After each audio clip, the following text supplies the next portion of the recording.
Olá, meu nome é Mara Nascimento, eu faço parte do grupo de trabalhadores da Fraternidade Espírita Ramatiz Itaguaí. E hoje nós vamos falar um pouquinho sobre o grande engano que muitos cometem quando se matam e descobrem que não morreram. E por que isso acontece? Meus irmãos, nós fomos criados simples e ignorantes no sentido de nada sabermos, de precisarmos aprender. E a finalidade maior do nosso Pai Criador é que um dia nos tornemos anjos puros. E para que possamos chegar à angelitude, teremos que passar por muitas etapas. Por isso, somos imortais. Aí precisamos começar nossa caminhada, precisamos aprender a amá-lo, amar nosso próximo, adquirir conhecimentos, virtudes. E ele, de tempos em tempos, nos oferece oportunidades de conquistarmos esses valores na carne. No nosso caso específico, na terra, onde nos empresta uma vestimenta, um corpo material para vivermos aqui. E por que precisamos dessa vestimenta? Porque somos espíritos, somos moradores do mundo espiritual. E para o nosso espírito se expressar aqui, ele precisa de uma roupa especial. O nosso espírito, meus irmãos, é um ser indefinido. Ele não pode agir de maneira direta sobre a matéria. E é preciso, então, um corpo intermediário. É como o mergulhador, que para respirar no fundo do mar precisa de uma roupa especial com oxigênio. Esse corpo intermediário, o apóstolo Paulo chamava de corpo celestial, corpo espiritual, e Kardec chamou de perispírito. No livro A Gênese, por Kardec, no capítulo 11, encontramos que quando o espírito vai encarnar num corpo humano, para poder voltar aqui, um laço fluídico o liga, liga o espírito desde o momento da concepção. E esse laço fluídico, que é uma expansão do perispírito, se une então, molécula a molécula, ao corpo que está se formando, que está sendo gerado. Onde podemos dizer que o nosso espírito, por intermédio do perispírito, se enraiza, de certa maneira, como uma planta na terra. Se enraiza no nosso corpo, como uma planta se enraiza na terra. E completada essa ligação, nasce então o ser para a vida aqui no planeta. Então, é emprestado ao nosso espírito uma roupa de carne para que ele passe um tempo determinado aqui. Nós vamos ter que prestar conta, é empréstimo, tá? Quando ainda estamos lá no plano espiritual, preparando a nossa vinda aqui, temos uma visão ampla do que vamos enfrentar. Somos ajudados por vários espíritos amigos e tudo é programado. O local onde vamos nascer, os pais que teremos, se a roupa que usaremos será a de pele clara, a de pele morena, enfim, como será a nossa aparência física, bem como deficiência de algum de nossos órgãos ou sentidos. Trazemos também pré-definido o tempo de vida que teremos e o gênero de morte pelo qual retornaremos ao mundo espiritual, nosso lar verdadeiro. Sabemos que enfrentaremos problemas que podem ser até graves, mas não temos certeza se obteremos êxito, porque vai depender de como nós vamos usar o nosso livre-arbítrio, qual o caminho nós vamos escolher. Mesmo sabendo que receberemos ajuda durante essa nossa caminhada, isso não nos garante êxito, tá? Pela misericórdia divina, nós esquecemos temporariamente né, do nosso passado, o que fomos, o que fizemos. E recebemos como companheiros para essa viagem amigos que vão caminhar conosco e desafetos também, para a gente acertar as contas. Mas está tudo combinado. Só que muitos de nós, ao longo da vida, nos acovardamos diante daqueles problemas que nós trouxemos para resolver, que estavam na nossa programação. E arrumamos também outros problemas que não estavam dentro do programado. E achamos que o fardo está pesado demais.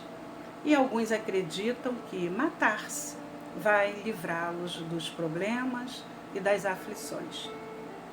E aí está o grande engano cometido por aqueles que pensam que se matarão.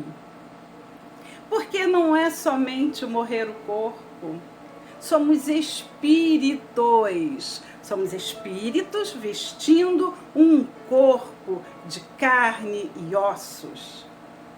Matamos o corpo somente. E aí começa um doloroso caminho a ser percorrido. Meus irmãos, a morte não é um processo automático. Falamos anteriormente que existem ligações, que nosso espírito, através do seu perispírito, se enraiza no corpo como uma planta no chão. E os meios de nos ligarmos à vida no corpo e de nos desligarmos dele através da morte são regidos por leis. E leis que correspondem às necessidades de cada um de nós. Por isso, nosso espírito não se liberta como num passe de mágica. É necessário um determinado tempo para que ele se desconecte, se desligue do corpo. E os processos de desligamento desses laços têm várias modalidades. Não existe uma desencarnação igual a outra. A grande maioria precisa de ajuda e amparo, porque o processo é difícil para nós, que ainda estamos ligados vibratoriamente ao planeta. Por esse motivo, existe na espiritualidade equipes especializadas.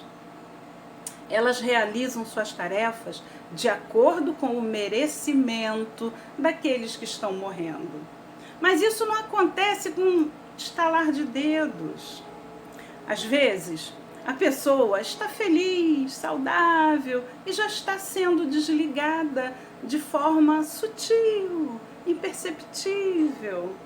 E aí a pessoa procura seus desafetos, chama a comadre para conversar, que estava de mal, se desculpa, começa a colocar documentos em ordem, testamentos, etc. Quando a pessoa está muito doente, ou se a morte se dá pela velhice e ocorre a falência dos órgãos, o desligamento se dá de forma gradual, natural.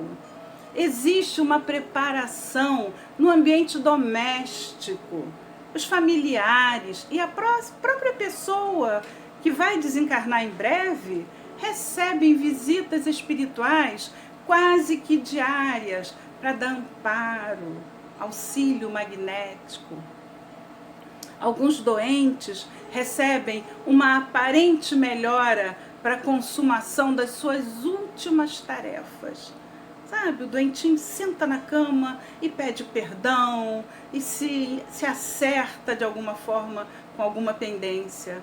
E também para o último contato com os que lhe são queridos.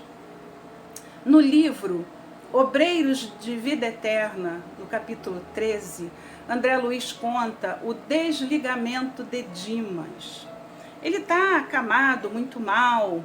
A equipe de desligamento se aproxima, trazendo a mãe dele, a mãe do Dimas, que já estava desencarnada. Ela se aproxima, coloca a cabeça do filho no colo, aquele chameguinho de mãe, né? 2 espíritos da equipe vão para o outro quarto, onde descansa a esposa do Dimas. E eles ficam ali velando seu sono para que ela não acordasse, não atrapalhasse o trabalho deles com as suas vibrações e emoções. E o restante da equipe iniciou o desligamento do corpo de Dimas de seu espírito. Neste capítulo que citamos, encontramos com detalhes como acontece o procedimento. O desligamento do sistema nervoso, do centro emocional, do mental, desatando os laços de forma física. É um processo longo e demorado. Então, todo o trabalho realizado para nascermos aqui, quando é unido o nosso corpo espiritual, né, molécula a molécula no nosso corpo físico, é realizado no sentido inverso, para liberar o nosso espírito da carne. É comum a presença de espírito amigo, familiares, né, durante esse desligamento. A maior parte das pessoas se mantém mais ou menos consciente, né, do que está acontecendo, e a presença da mãe, do filho, do pai, do irmão, do avô, tranquiliza o espírito nessa hora. Muito bom, né, a gente saber que não está sozinho.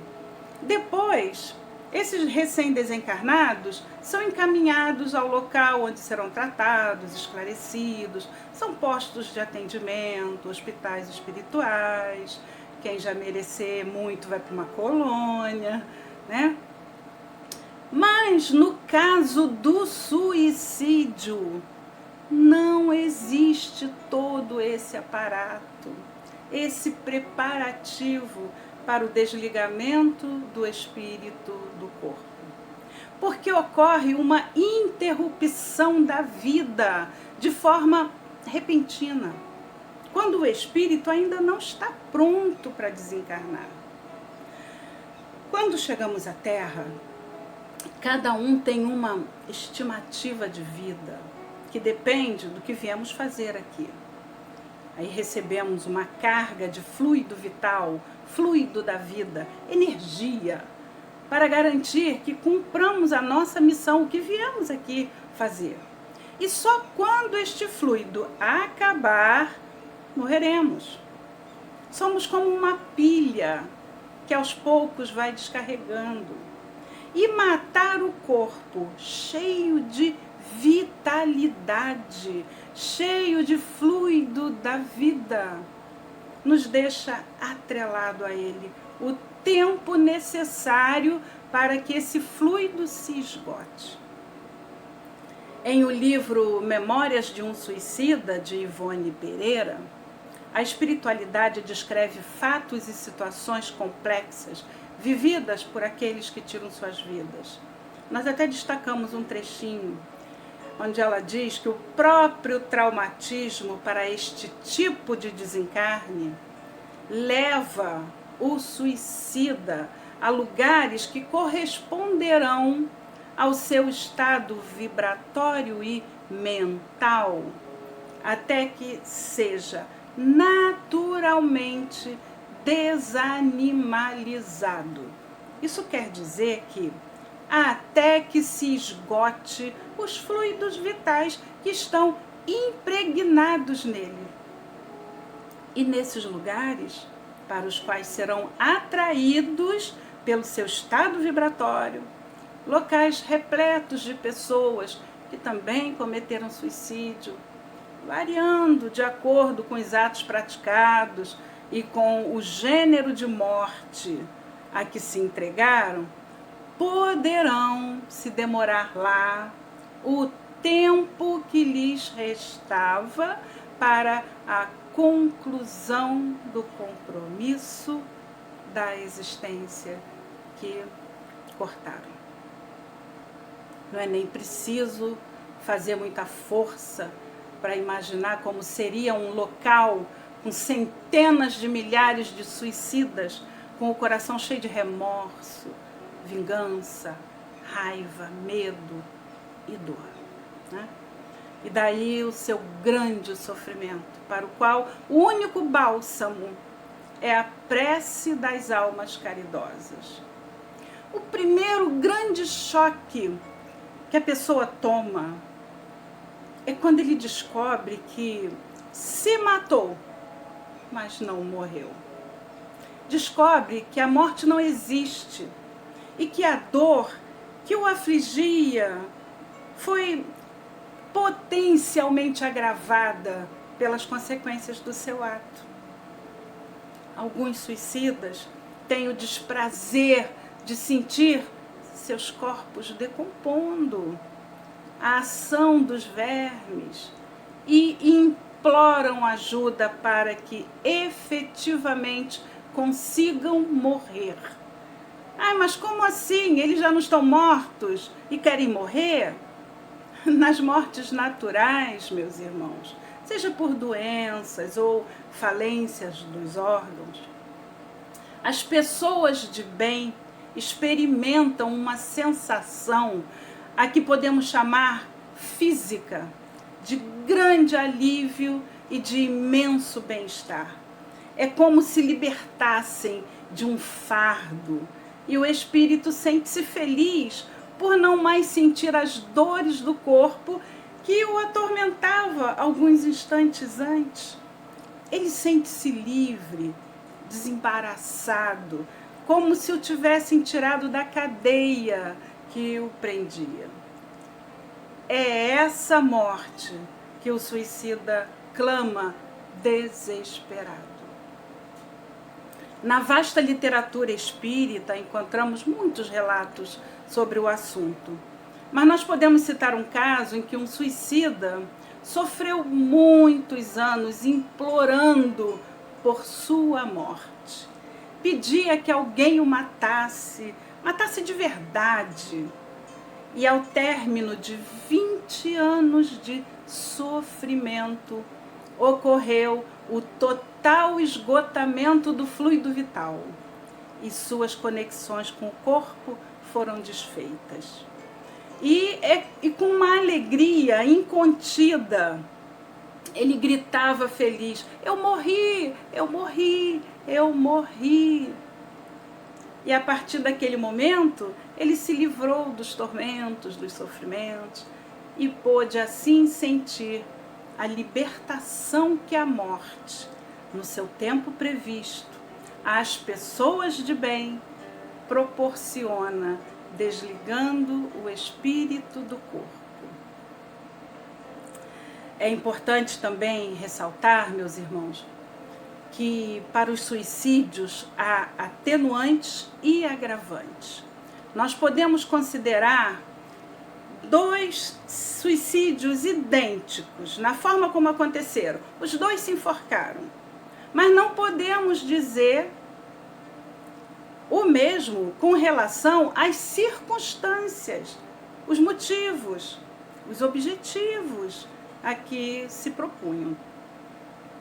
Mas sempre haverá consequências dolorosas que vão requerer longo tempo de recuperação. Também no livro Memórias de um Suicida, nos contam que Maria de Nazaré, a mãe de Jesus, dirige uma falange de almas que socorre os suicidas. Eles vão aos umbrais, às zonas de sofrimento e recolhem aqueles que já podem sair porque mudaram o vetor vibratório. E é bem apropriado Maria estar à frente, não é verdade? O que é um suicida, senão uma criança machucada, que precisa de um colo materno? E Deus, que é Pai bondoso, misericordioso, que jamais abandona seus filhos, também lhes concede novas oportunidades. Aí surge a reencarnação como caminho reparador. Não é castigo, é reparação. Mães em existências difíceis, porque vão apresentar os sintomas e aparências do ato extremo do suicídio. Então, inevitavelmente, haverá problemas no novo corpo. Por quê? Porque o perispírito é a forma da forma física. Se há desajustes nele, irão refletir-se no corpo de carne, dando origem a males variados, correspondentes ao tipo de agressão que a pessoa cometeu contra si mesmo. Imagine a dona de casa preparando um bolo. Se a forma estiver amassada, haverá problemas, né? O bolo vai crescer torto na forma irregular. Então, um grande problema respiratório terá quem se suicida por afogamento. Ou aquele que se envenenou poderá ter desajustes no aparelho digestivo. Aquele que atirou contra sua cabeça poderá reencarnar com retardo mental, paralisia cerebral, males semelhantes e por aí vai. Os médicos vão enfrentar dificuldades insuperáveis para curá-los, porque os recursos de que dispõem tratam apenas os efeitos, mas não eliminam as causas profundas que residem no corpo espiritual. O que fizemos no passado, meus irmãos, fatalmente vai repercutir no nosso presente. É a lei de causa e efeito, proporcionando-nos facilidades ou dificuldades nas nossas experiências aqui. Mas por que as pessoas se suicidam? São várias as causas, mas todas indicativas do desconhecimento de como funcionam a justiça e a misericórdia divina. É a falta de crença num ser superior. É a ideia de que tudo acaba com a morte. Assim, quando surge um problema difícil, mais grave, e a situação foge ao seu controle, ele parte para a solução que lhe parece mais fácil, né? Que, segundo seu modo de pensar, vai acabar de vez com todos os seus problemas. Normalmente, é um ato de fuga. A pessoa quer fugir de determinada situação que o atormenta. É a morte de um ente querido, é o desastre financeiro, uma desilusão amorosa, o materialismo, solidão, depressão, doenças incuráveis, maus tratos, abusos, pobreza, fanatismo religioso, alcoolismo, drogadição, distúrbios mentais e também obsessão espiritual. E por aí vai. E dominado pela angústia, chegando ao desespero, ele passa a enxergar na morte a solução para o seu problema. Na visão dele, um mergulho no nada. A Terra, meus irmãos, é uma pequenina escola. E muitos de nós não aceitamos o material de ensino que a vida nos oferece. Aí nos rebelamos, não gostamos das lições porque achamos difíceis demais e fugimos da escola pelo suicídio. Mas até uma criança sabe que o problema que parece muito difícil não vai se resolver se ele rasgar o caderno e fugir da sala. É quando percebemos então que apenas trocamos de sala. Aquela sala de lições difíceis e suportáveis que poderíamos aprender, trocamos pela sala de lições aterrorizantes. Mas o sofrimento é só do suicida? Ele vai responder somente pelo ato de ter se matado? Não. ele será responsável também pela dor dos familiares e, sobretudo, pelos traumas que irão repercutir em suas emoções, nas emoções dos familiares, pelo resto da vida. Quando a pessoa interrompe esse ciclo, não é só ele que está ferindo, mas todos os amigos, familiares, mentores, guias espirituais que planejaram para ele uma encarnação perfeita, cheia de aprendizados. Infelizmente, o suicida está tão empolgado lá com seus problemas, ele se envolve tanto com o seu ego, que ele não abre espaço para sua mente avaliar o mal que está fazendo às outras pessoas. Mas mesmo sem o desejo de morrer, com raras exceções, sabiam que a grande maioria de nós somos todos suicidas? No livro O Céu e o Inferno, Kardec diz que o suicídio não consiste somente no ato da morte instantânea, né? Mas em tudo quanto se faça conscientemente para apressar a extinção das forças vitais. Ou seja, passamos a vida maltratando o nosso corpo. Aí acabamos expulsos dele, como de uma casa que desaba porque o morador não fez reparo nenhum, não conservou. Podemos começar pelos vícios. Olhem só, o cigarro provoca câncer no pulmão, enfisema pulmonar, infarto. O álcool cozinha nosso fígado. As drogas aniquilam o nosso cérebro. A gula produz obesidade e o excesso de peso sobrecarrega coração, e aí a gente fica diabético, cardiopata, distúrbios circulatórios. Os médicos dizem que são fatores de risco. Mas o risco é a nossa maneira de viver. Esse é o maior risco. E no plano espiritual, a situação daqueles que morrem por terem maltratado o corpo é a mesma dos que efetivamente se mataram?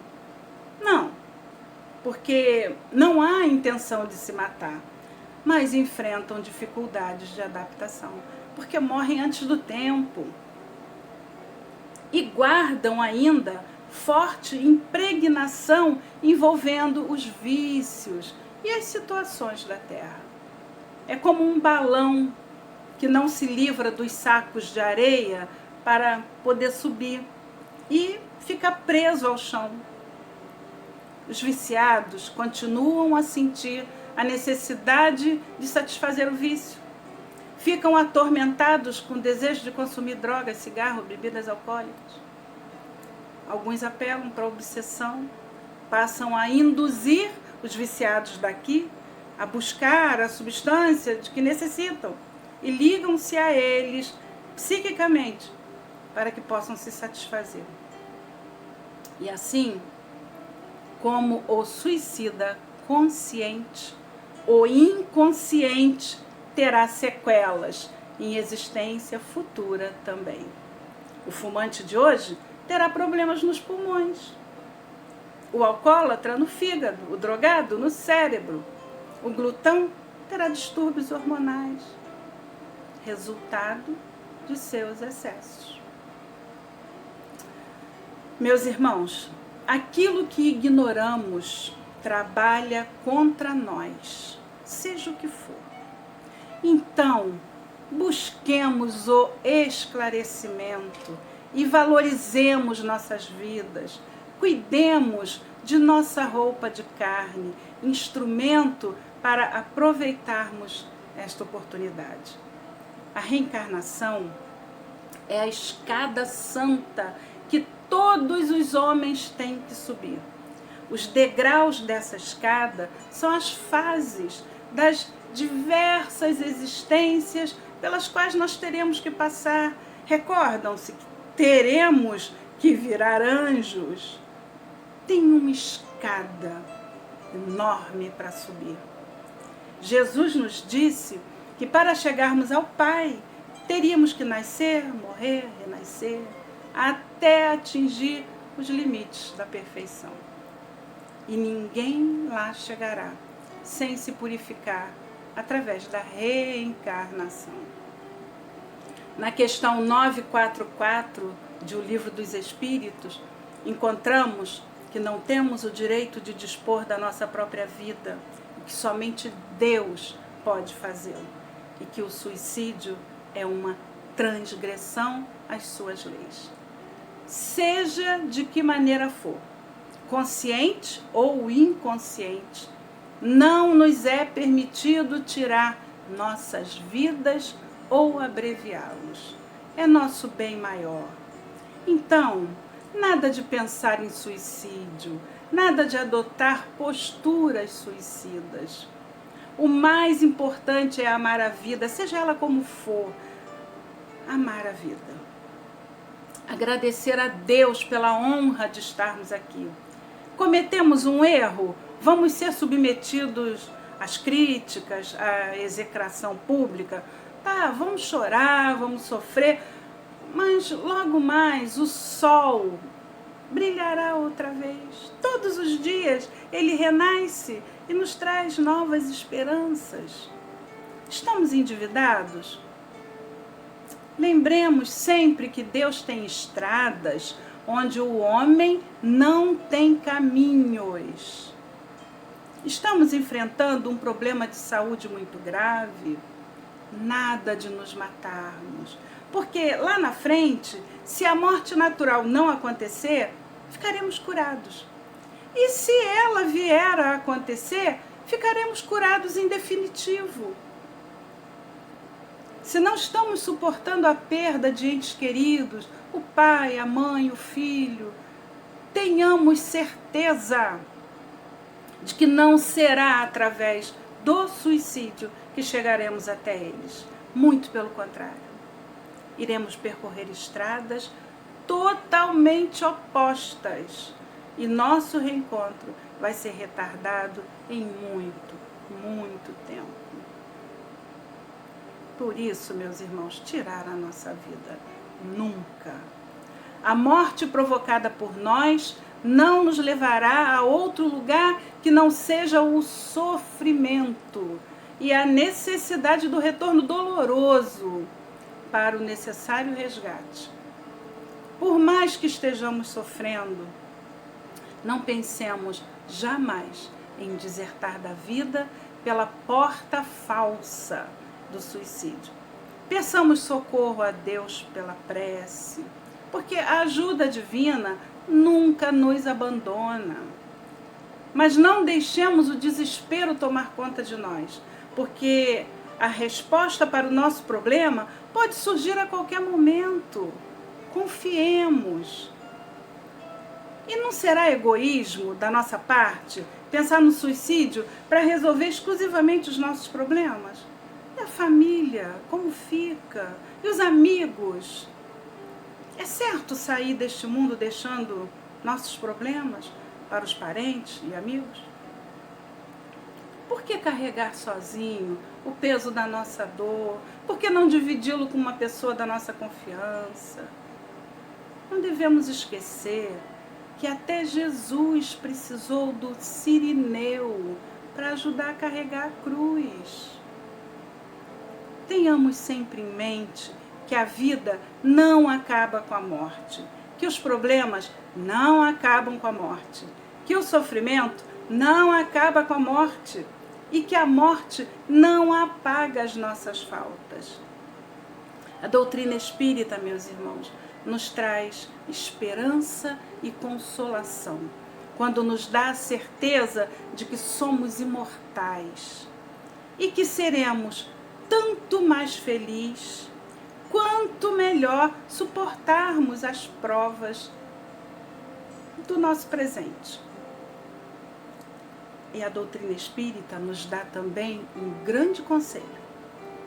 Ela nos diz: não se mate você não morre. Que Jesus nos abençoe.